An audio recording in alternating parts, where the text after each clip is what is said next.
Hello and welcome back to Let's Play Tyranny with me, Bring It On. So last episode we got a new weapon, Outbreak. This bow is fashioned to scatter formations of enemy soldiers from afar, and has seen more than its share of combat.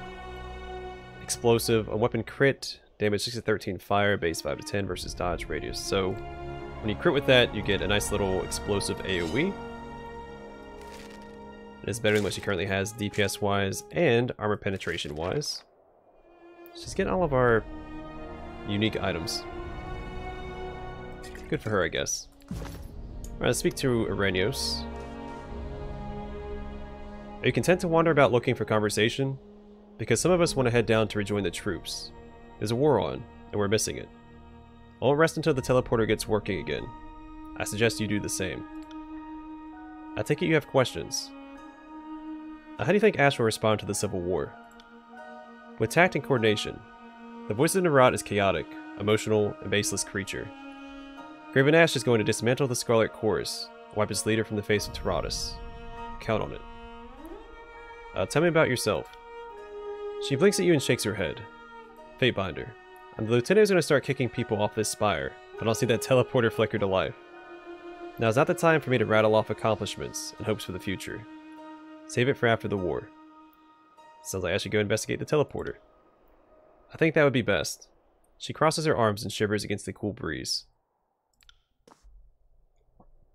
Alright, let's talk to Verse. So, the Scarlet Chorus and Disfavored are at each other's throats.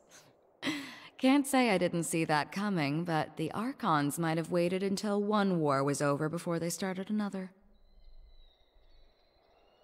Do you think I made the right decision? Fighting with the Disfavored. Oh, not the call I would have made, but I'm sure you have your reasons. If you like iron weapons or something about that purple uniform excites you, then be my guest. Who can say? War is all about compromising your morals, deciding who lives and dies. What seems like a mistake turns into your greatest call down the road. Let me make one thing clear, just so that there aren't any misunderstandings. You support Graven Ash, and I couldn't care less. I'm here because you've done what none of the Archons could.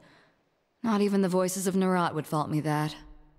He's also a complete bastard, and I wouldn't want to miss an opportunity to stab him in the gut and take control of his army. So, there's that. I'll say this much. Our time together is anything but dull. My blades are yours for as long as you'll have me. Noted. I have questions for you. What do you need? If you insist. What? Until then? Whoops. At your service. What do you need?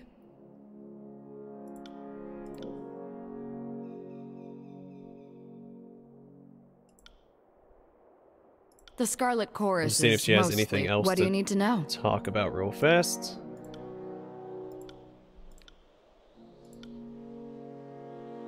What did you have in mind?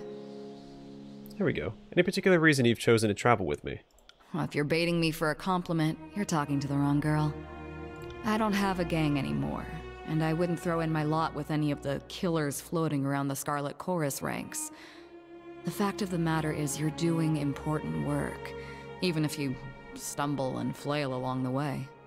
If that puts me at odds with my Scarlet Chorus ties, so be it. I'm not such a camp follower that I don't look after my interests first. And I find you interesting. You've satisfied your curiosity, so let me satisfy mine. Why are you keeping a little scrap of a thing like me around? Yeah, I consider us friends. Don't you? Oh boy, we're getting into that territory, are we? Look, I know that folks tend to buddy up when they're in a camp together, but I'm not really friend material. Hate to let you down, but that's the long and short of it.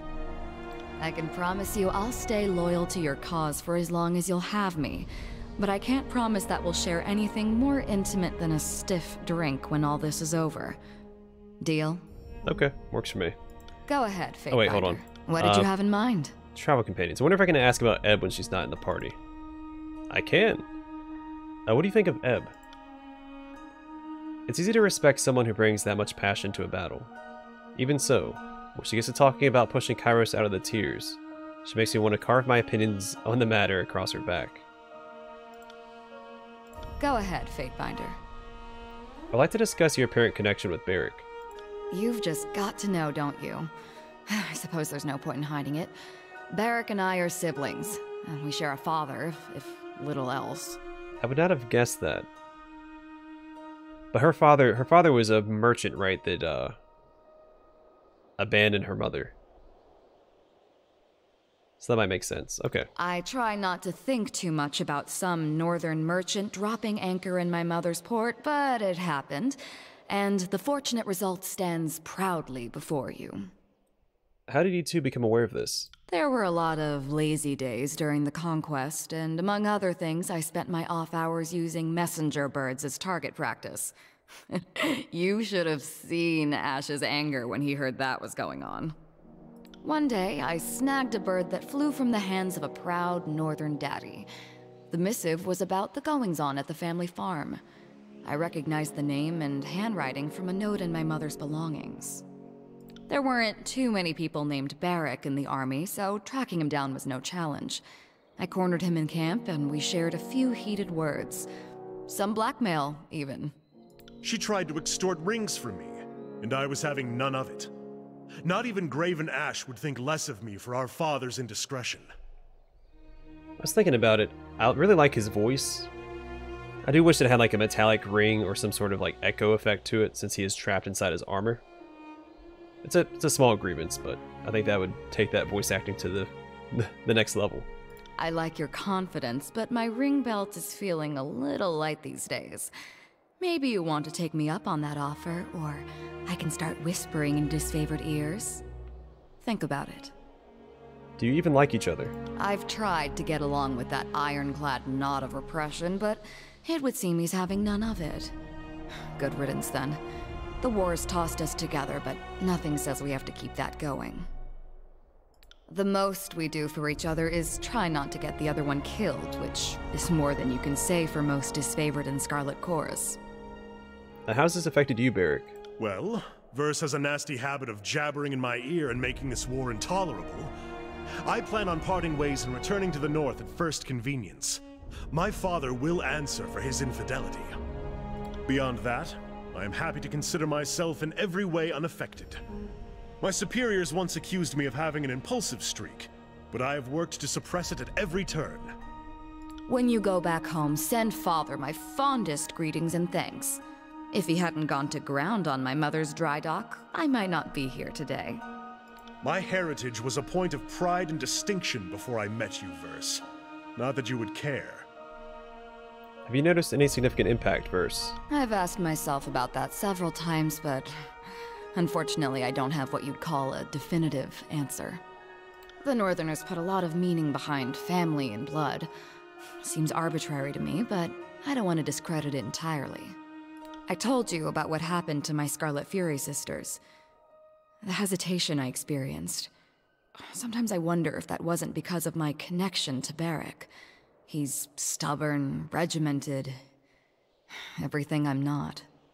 I suppose there's no telling for sure, but if I had to guess...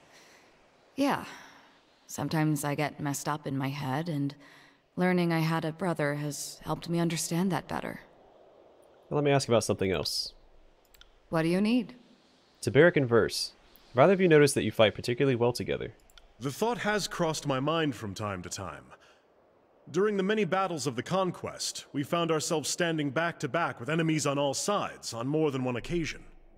The big guy here is as useless as an empty scabbard without his phalanx to keep him alive, but I move fast enough to compensate for it. And it's nice having a living wall of rusted iron I can use for cover. Do you think this is because of your shared heritage? If you want to attach some arcane meaning to the whole thing, be my guest. I couldn't tell you for sure. I doubt that a capable tactician could explain why certain soldiers learn to rely on each other. In the disfavored ranks, the Oathbound seem to know more about synchronizing their efforts, and the same could be argued for the Scarlet Furies. I don't know how they pair up their units, but it isn't by virtue of blood.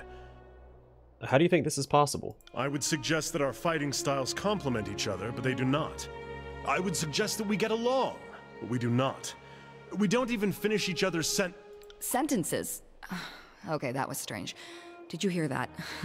The next time I catch a whiff of Barrick's meaning, I'm keeping my mouth shut.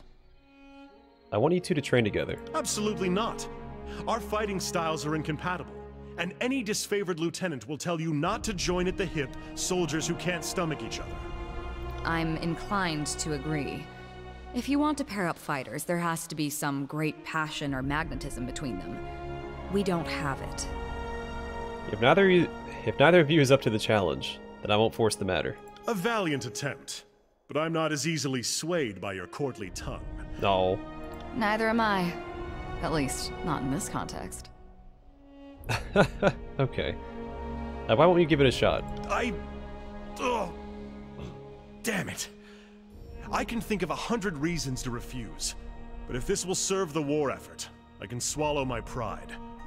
Verse, if you even try to cut my head off, we're finished. I make no promises. Tricky idea, Fatefinder. Old Ironclad and I might not stand each other, but maybe a few sparring sessions and a battle or two will be good for us. Barrick, shall we get started?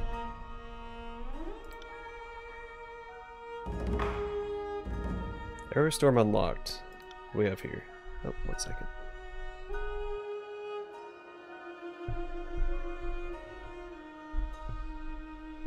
Sorry, my mic was acting a little funny. There we go. Alright. So, Aerostorm, what do we got? First fire several arrows into Barrick's armor. When the last arrow strikes, Barrick roars and the arrows burst out, striking enemies nearby. Plus 50% bonus damage per enemy engaged. Alright, pretty good. I don't think there's anything... At your service, Fate, but what do you need? Alright, let's talk to Barrick. A Fatebinder. If you have a moment. Barrick stands at attention, his rigid bearing making him an unmoving statue. There have been a number of times since I came to your service, in which I have not fully agreed with your choices. That said, never have I truly questioned your judgment. Hope this pattern holds after you hear the request I now make of you.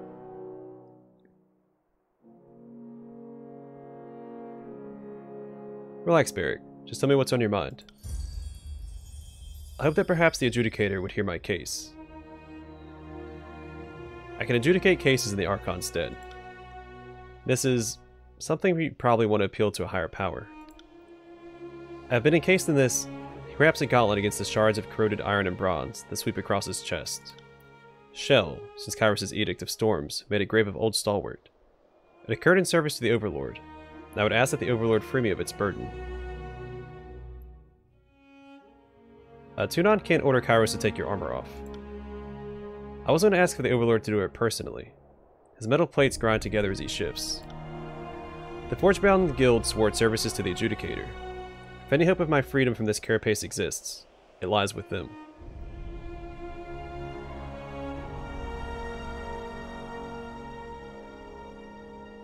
See, I don't want to say this because it might convince him to not try and take his armor off, but I would like to pursue that quest line. I'll happily make your case to the Archon. Thank you, Fatebinder. His salute rings like a poorly cast bell. I eagerly await the Archon's judgment.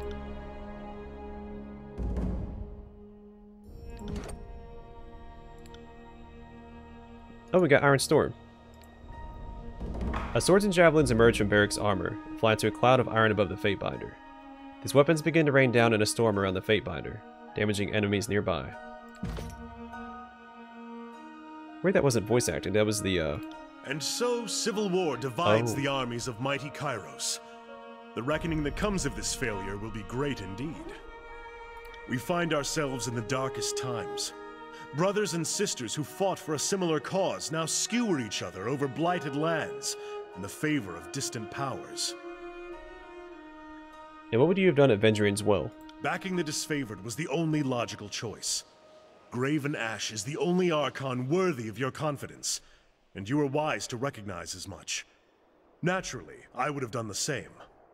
Whatever others might say about what happened in Vendrian's Well, you acted from instinct. I can't help but respect that. I have some questions for you before we move on. What can I do for you?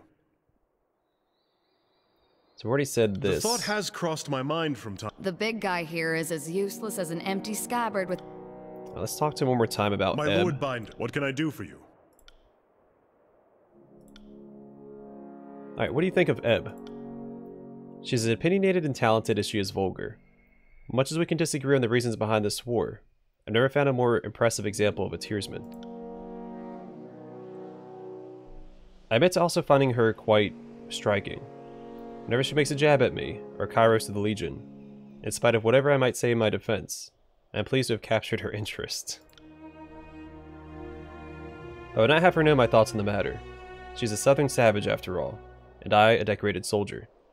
No need to overcomplicate our feelings in a time of war. My Lord Binder, what can I do for you?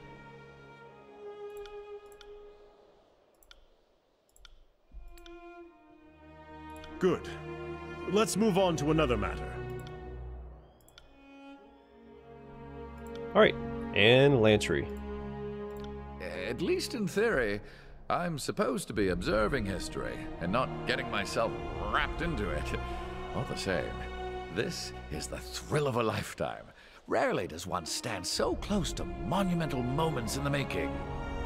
If given the choice between a multifaceted hive mind of treachery and a surly old soldier, General Grumps is the wiser choice. It's patently obvious which Archon is truly loyal to Kyros. So, I must ask, are you planning on taking sides in the Civil War? Or do you have other plans?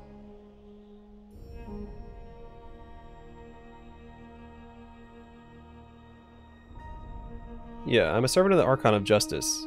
That much has not changed. Dutifully spoken.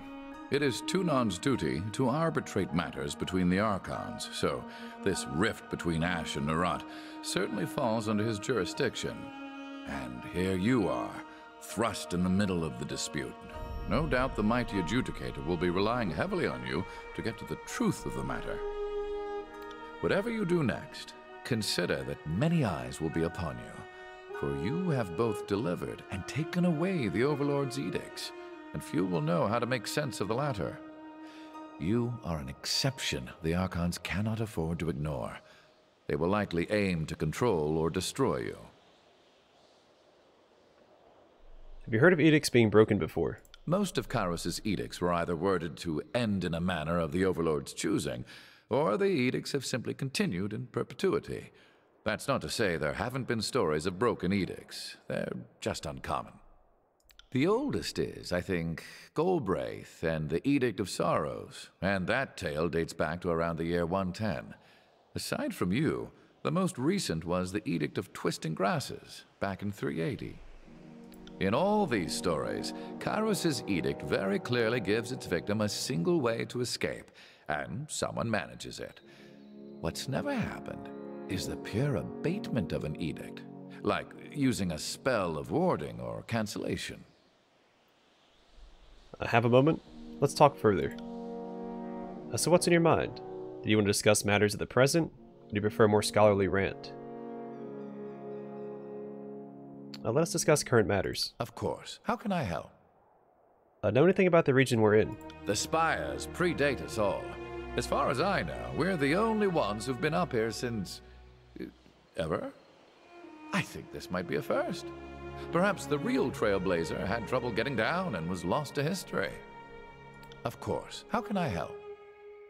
Can I ask about this again? The Spires predate us all. Of course. How can I help? So it's the same thing, it's just not graying out. It's interesting.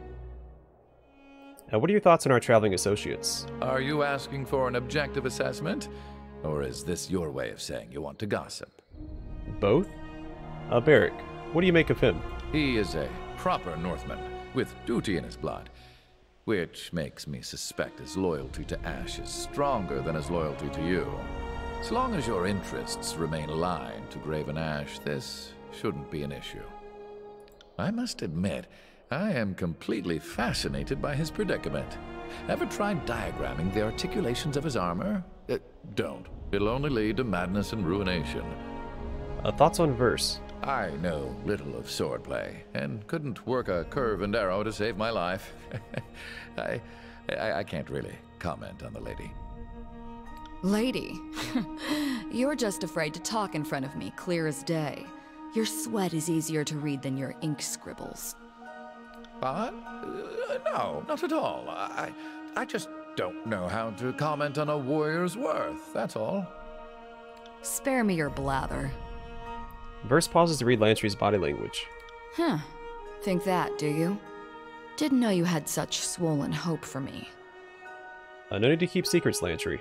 A most fascinating specimen.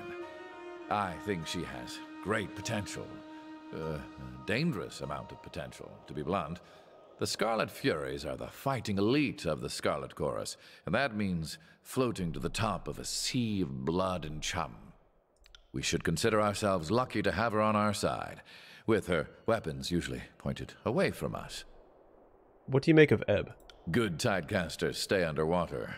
Kyros did the Tears a favor by erasing those moon howlers from history. A shame one of them escaped justice. Oh, it looks like Lantry has some prejudices. I like that I make you this agitated. Considering all the things that don't seem to bother you in the slightest. I'm not gonna lie. I'm kind of getting off on how much power you're giving me here. Oh, and then there's your coquettish act whenever someone calls you on your teeth. I'll be the one ready to tangle when, not if, you decide to pounce. Alright, so Lantry isn't as, I guess, neutral as he first appears. Interesting. Of course. How can I help? You're taking lots of notes. What about? All kinds of things.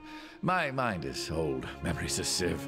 Keeping track of you, noting what I hear of the war, scribbling down reminders to myself, that sort of thing. Are you spying on me? Well, yes. If I'm worth my weight in tin as a craftsman of record, future generations will know of you. So yes, the Archon of Posterity sent me. You seem troubled by something that ought to be an honor. Is it safe to be writing on your arms that much? Oh, certainly not. But it depends on the ink I'm using. Too much cerulean and I can't sleep. But just the right amount, and I can write all night. The red ink will give you swamp bottom if you drink it, but absorbed through the skin, it'll make you taste colors and smell music. Speaking of which, I should change out my tip. Sounds like he's taking some hard drugs. I use 3 kinds: sepia, cerulean, and a red that's never the same shade. My recipe needs work. I like having 3 colors, but they also provide different states of mind for writing.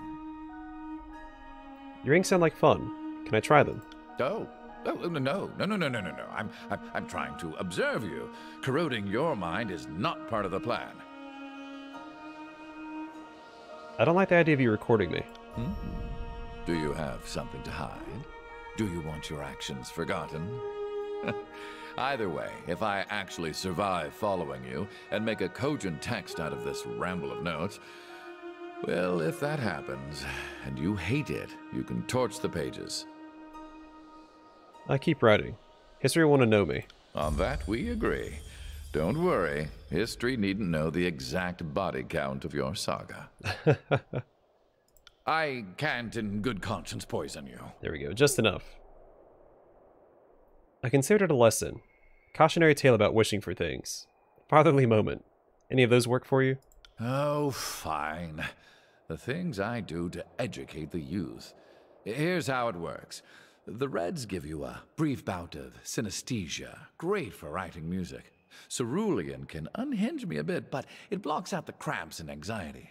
My sepia ink is perfect for quiet contemplation, also insomnia. I'm plucking several ink vials from his bandolier. Lantry looks at you expectantly. Let me try the red ink. He holds out a pungent vial before you. Dipping your finger into the ink and rubbing the red pigment against your thumb, the sensation of flavor normally felt in your tongue surges through your hands. First of cherry and alcohol, but moments later, the taste is quiet and warm. Oh boy. The wind blows blue across your body as your skin tingles with triangular, pointed sensation. Lantry chuckles, the hearty guffaw sounding green, leathery, and mildewy to your ears. Your fingers itch it with salty, rusty flavors. Okay. Tasting at the air, feeling like 10 tongues. Cupping your hand to your forehead, your fingers are deafened by the smell of your voice, boring through the muscles of your hand, deep into the bone. Seconds later, the sensation passes. The wind blows blue. The storm is bled as foul rain seeped into new roots. What happens when an irresistible force meet an immovable object? Nonsense, Rogulis said. In such case, either the force is resistible or the object moved. Burn away the clenched hand and the bones will clutch to the forbidden prize. The archive foretold its own demise. Preparations were made. Is it possible that I'm Kyros and I've just forgotten? Wait, that's ridiculous. Lantry is right. This will ruin my mind. Does Ash's Aegis protect Ash? Does the protection work the other way around? Is he protecting Kyros? Is it a zero-sum trick or a true power of warding? Now you know I have this awful habit of chewing on the business end of my Rimex. Now what's this cerulean ink like? He holds out a small vial. You put a small dab on your finger, and taste the blue. Well, there's an extra word there. And taste the blue, viscous fluid. Aside from a chalky sensation on your lips, it seems to do nothing. Feel anything?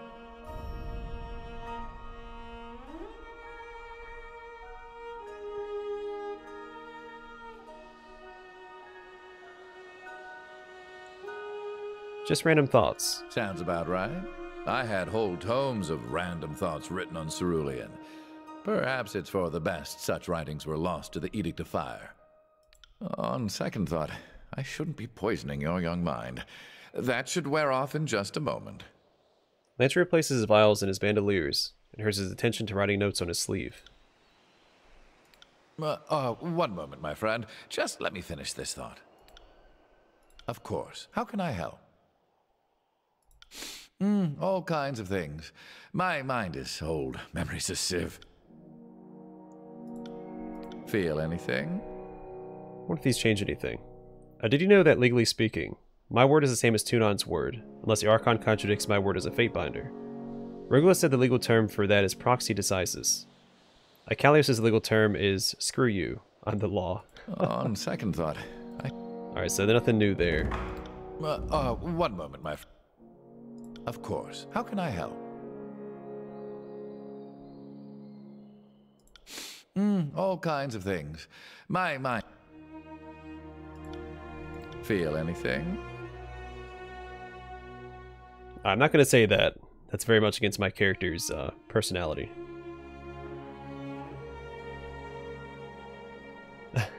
Like a double-edged sword. Why is that used as a simile for something that can hurt you when you use it? You don't actually hit your enemy, then yourself, then hit your enemy, then yourself. Unless you're an idiot. Sure hope that saying doesn't catch on for the ages. Don't know why I couldn't read that. On second thought. Alright, so it's gonna be the same response for all of those. One moment. Of course. How can I help? All kinds of things. Well, let's try the sepia ink. Made from only the finest cuttlefish. Lantry hands you a tiny ceramic vial. Dipping a finger into the ink and tasting it, your tongue is assaulted by the sour taste of improperly cleaned squid. What do you think? Look off into the distance. I'd say it's working. Sit and enjoy that for a bit. It'll wear off soon. Lantry replaces his vials in his bandoliers and turns his attention to writing notes on his sleeve. One moment. Alright, he has a new ability. Wheel of Ages. The Fatebinder and Lantry work together to create a slowing aura around a party member. Foes within range of the aura are slowed. When the party members move inside the aura, they'll have their hostile effects suspended. That sounds really good. One per rest, though. What about his? One per rest, one per rest, one per encounter. Alright, let's see. Let's talk to him one more time. One moment. I have some questions for you. I am nothing if not a semi-reliable font of knowledge. What did you want to discuss? Oh boy. So we have a lot to talk to Lantry about. Whoops. I am nothing if not a semi-reliable font of knowledge. What did you want to discuss? I'd like to know more about you. Me? Well, fine. But I'm not a very fascinating subject. I study interesting people. Enough to know I'm not one of them. What's your story? Tell me the origins of Lantry. Someday, someone half your age will ask you to sum up your life, when you realize what an odious request that is. Well, where to start? I grew up in Sunder. I was born right after independence from the realm of Stalwart. So yeah, do the math and you realize I'm old. My parents were harbor hands. My mother never returned from a voyage. My father lost his hand to infection and decided to sell me to the School of Ink and Quills. Any other family? Irrelevant. If they exist, they're as strangers. Family ties are severed when joining with the sages. At least in principle. The school has had its share of favoritism for blood relatives. As a novice, I was assigned to the dovecotes, where I learned how to raise and groom birds to carry missives. And most of my early tomes are on that subject. 10 years and several tomes later, someone decided I was ready to be welcomed into the inner circle and shown the ways of magic. And since then, I spent a great deal of time in field study, which I suppose readied me for life after the fall of Vellum Citadel. Well, as much as anything could ready one for the strangeness of these days. Were you born Lantry, or did you take that name on joining the School of Ink and Quills? Most sages take a new name when they join the school, but for me, the transition was difficult at first. I stuck to my old commoner name, and then just never got around to picking some highfalutin name like Sage Apophysis, or Sage Dangling Participle. Is this your true Skyne? Did you always want to be a sage? I cannot imagine doing anything different.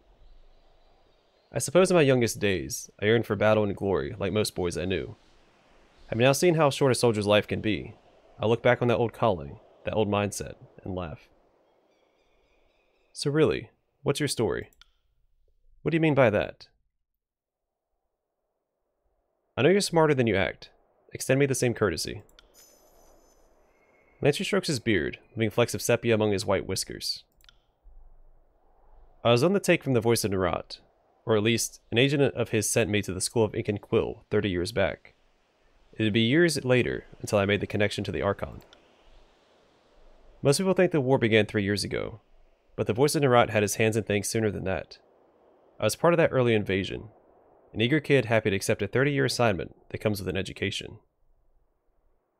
What else aren't you telling me? Well, I should admit I have been taking an interest in your history since I learned about your proclamation of the Edict of Storms. In truth, I am deeply curious about any who have lived as vessels to Kyros' most supreme magic. When I heard you were proclaiming a second edict, I had to find a way for us to meet. Being tied up in a prisoner camp was not the intended plan. So you advocating surrender to Kyros was the end of your long plan? Yes and no. And when I first left, I was just happy to be getting educated by the sages on someone else's rings. My orders were to simply listen and report.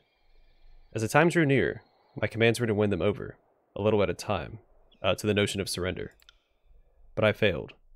The elders of the school grew defiant, and the militant minds won out. These are tearsmen after all.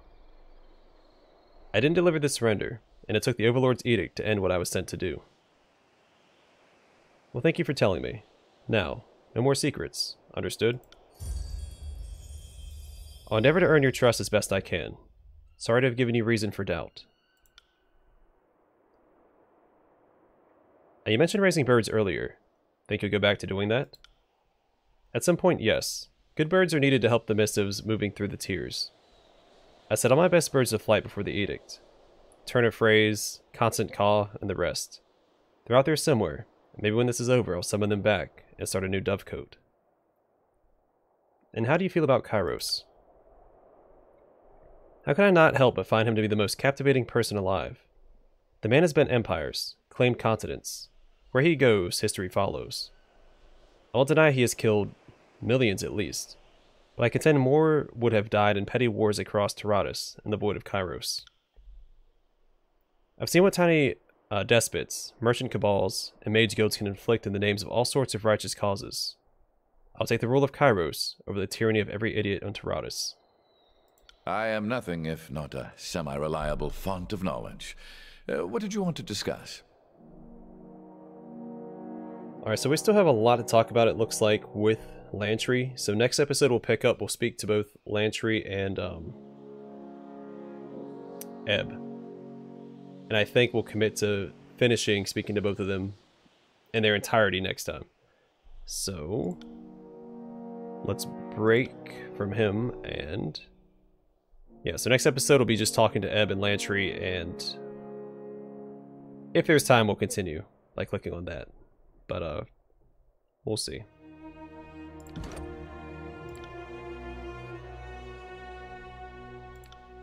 It seems like it's pretty hard to gain favor with Tunon, or I've just missed a ton of opportunities for it. There's also no rewards for having, I guess, any of the Archons, honestly. You don't get any bonuses for that. I assume it's going to be something to do with interactions with him later on.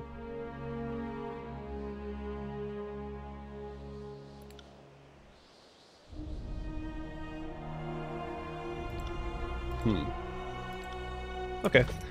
Well, regardless, I'm going to call it here. Next episode, we'll speak to our two companions and see if we can't continue with the game. Thanks for watching. Hope to see you guys in the next one.